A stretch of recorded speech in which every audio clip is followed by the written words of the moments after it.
I've finished the main storyline of Star Wars Outlaws and I've played over 40 hours so far, so I'm going to share some of the things that I wish I'd known sooner before playing the game, so you can hopefully have a more enjoyable experience in the Outer Rim. No storyline spoilers here in this video, of course, and cheers to Ubisoft for the review code, so I could get these tips and tricks out to you very swiftly before launch. And let's first cover some of the basics that you need to know. And that's game length, because it approximately took me 25 hours to finish the main story at an average pace, with another additional 20 hours of playtime so far, where I still haven't finished all the side content in this game, but I reckon a 100% completion or that platinum trophy will take you around 60 hours or so, give or take, depending upon how quick you are. There's also 4 planets for you to visit in this game, as the 5th planet, Catonica, is only available to visit through certain quests, but they don't actually unlock straight away. In fact, you'll have an approximately, again, 1 hour storyline tutorial in Canto Bight at the start of the game, followed by around 2 to 3 hours of prologue quests on Tashara,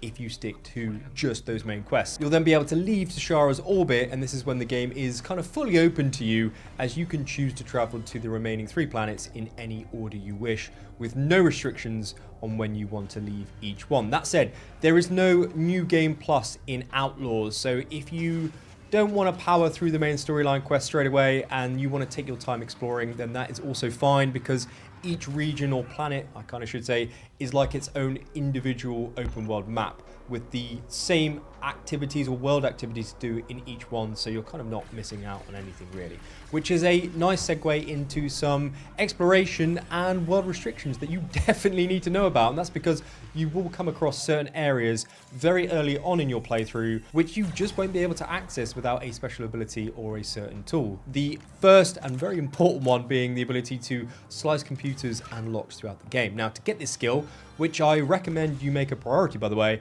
is to focus on the main quest line in Tashara until Danka, who is this person here on your screen, gives you the new tricks quest, which will allow you to recruit the slicer expert. Now, after you do and you fulfill those slicer quest requirements, as you can also see here, you'll be able to unlock almost everything in the game and earn rewards early on. Secondly, on Tashara, there's rubble walls that you may come across that you can only blow open with your blaster, and you can only do that after upgrading your blaster with the power bolt module, thanks to the ND5 questline on Kijimi. So I would then recommend you kind of visit that planet after Tashara if you kind of want to tuck into all of those caves and all the rewards behind it. I'd then recommend you make your way to Akiva after that, when you'll then realize very quickly you won't be able to use your speeder over deep waters, so which is kind of half the map, by the way. So focus on the main storyline again here, as you will get that upgrade quest very quickly after landing, and don't do what I did,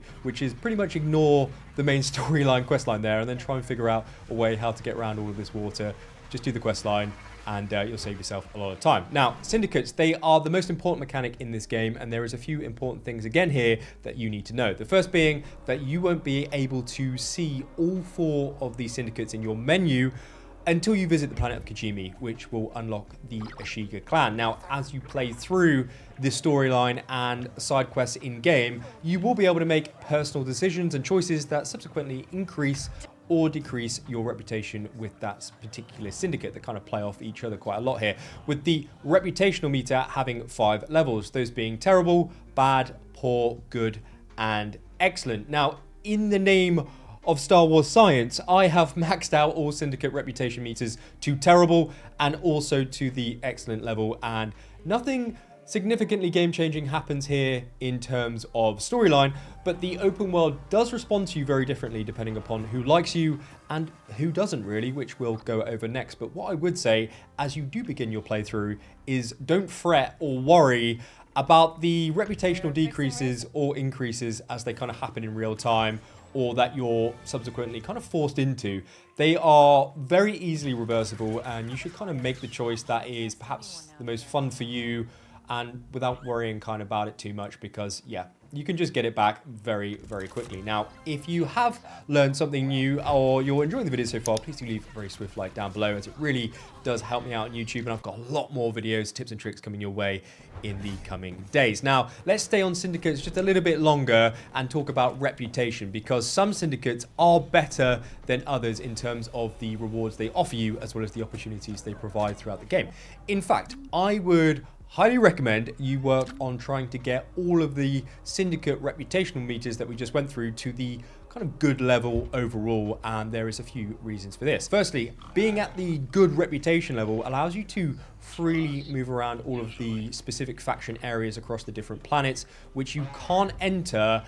if your reputation is poor with each syndicate. This then allows you to accept new quests, barter with new available vendors, which then sell upgrades, a discount for your gear, speeder, and ship. And you'll also be able to fast travel to each of these areas, which you can't do if you're in a poor or worse standing with that syndicate. And if you reach excellent reputation with these syndicates, you will also access the crest rewards for each faction, which are charms that offer you kind of passive bonuses in your loadout, which have a positive compounding effect over time. So take a look at each one in the Syndicate rewards, see which one kind of works for you in your own gameplay style, and kind of then focus on that one or prioritize that syndicate to get to excellent, because you get some good gear, but those passive bonuses are important. But not only that, but if you continue to play in a balanced way, you'll also be able to bribe NPCs with your reputation instead of money or credits, which is completely free and another great benefit to do so. So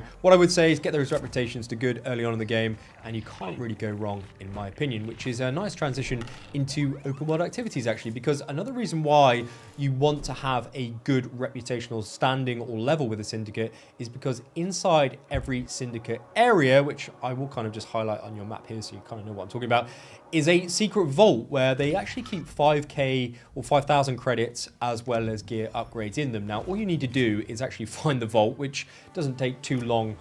in each area because they're quite small, and you then need to accept the intel quest after interacting with the computer terminal near it, and then you need to go out and collect 3 data key cards, which are then shown or flagged on your map. Now, this is a good way to get money early on in the game, as well as actually explore the game and take you to different places, so I would recommend giving this a go as well. I'd also suggest waiting on clearing the Imperial bases when you do come across them throughout the map, as you visit them on each planet via the main storyline quest line. So I actually ended up clearing a few bases twice over with no loot on the second clearance, kind of when I was playing through the story. So 2 birds with 1 stone here. Up to you what you do, but just leave them from the storyline. You can also clear pirate camps, which aren't affiliated with any faction and are usually random events when you're just kind of out and exploring, which offer good materials and upgrades. In fact, if you kill the arriving stormtroopers first, the pirates are currently bugged out in the game. They'll probably patch it soon, but they're kind of standing on top of each other, which one grenade throw will sort out. So if you see this pop on your map, it'll take you 2 minutes to do, and you will get some really good rewards. So make sure you do that as well. Now, on top of all of this, there is a couple things that you do need to be aware of about this wanted system at the start of your playthrough. First of all, it's specific only to the Empire and not the Syndicates. In fact, when you decrease your reputation level to terrible with the Syndicates, they will send hired kill squads after you, as you can kind of see here, which is a similar but quite different mechanic to the Empire, because if you antagonize the Empire by entering restricted areas, stealing items in front of stormtroopers, or killing them, you'll end up, of course, gaining that wanted level in the top left-hand corner, which will eventually drop off after several minutes of waiting around and not doing anything criminal. Or you can slice an Imperial terminal to kind of remove that wanted meter from yourself, or you can bribe a corrupt officer in a city, or you can actually just hyper jump through space to a different planet. That said, if you reach max level, you will need to kill the Death Trooper squads, which land in a fortified specific area on the map that you're currently, or planet that you're currently on. And until you take the key card from the ISB officer and then remove your manhunt status via the computer, you'll be permanently wanted by the Empire, and they will continually search for you, which can be problematic gameplay wise, especially early on, as they're quite difficult. You can also get a Death Trooper helmet for your speeder as an achievement for pretty much completing this event, by the way. So if you fancy that,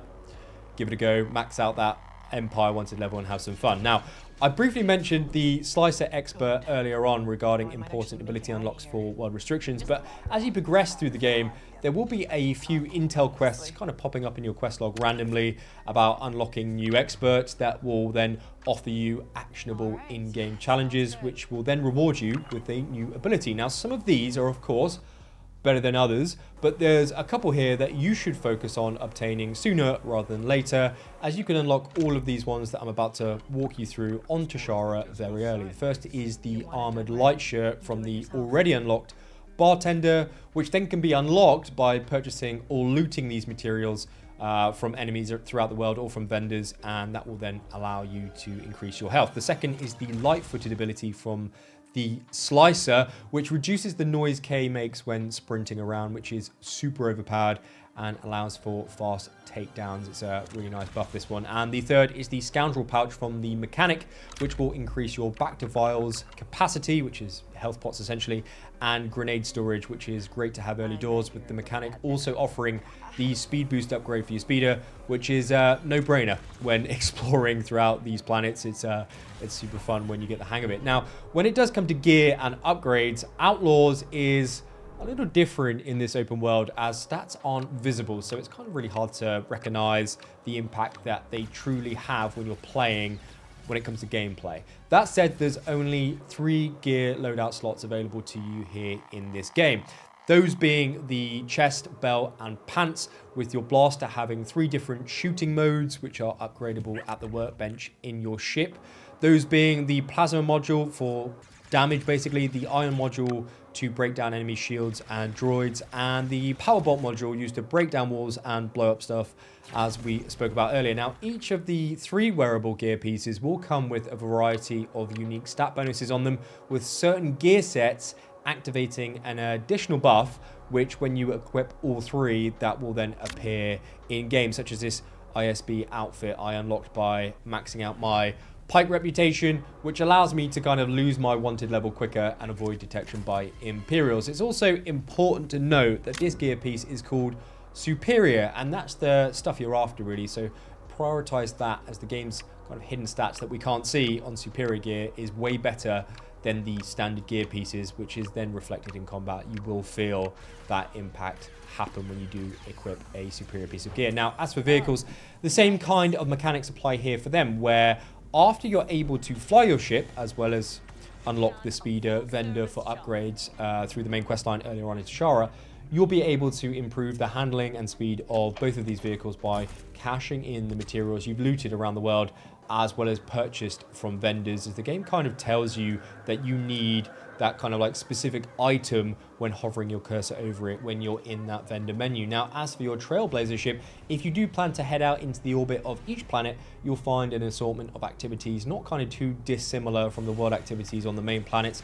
The only main difference here is you're kind of dogfighting in space compared to gunslinging or stealthing around on land. So if you plan to do a lot of spacefaring, prioritize your metal materials to upgrade your ship first, as being able to dominate in space in these orbits early on will make things a lot easier for you. You can also transmog the appearance of your gear, Nix, your speeder, your blaster, and of course your ship. You just need to head into the loadout menu and press the change appearance button here, which is triangle on the PS5, and you can kind of then change how you look without sacrificing your stats. So there's no need to visit any vendor to do this, which I think is a nice gameplay quality of life mechanic. Now, if this is your first Ubisoft game, there are several secret settings and optional settings that you can turn on in the menus, which may make your time with Outlaws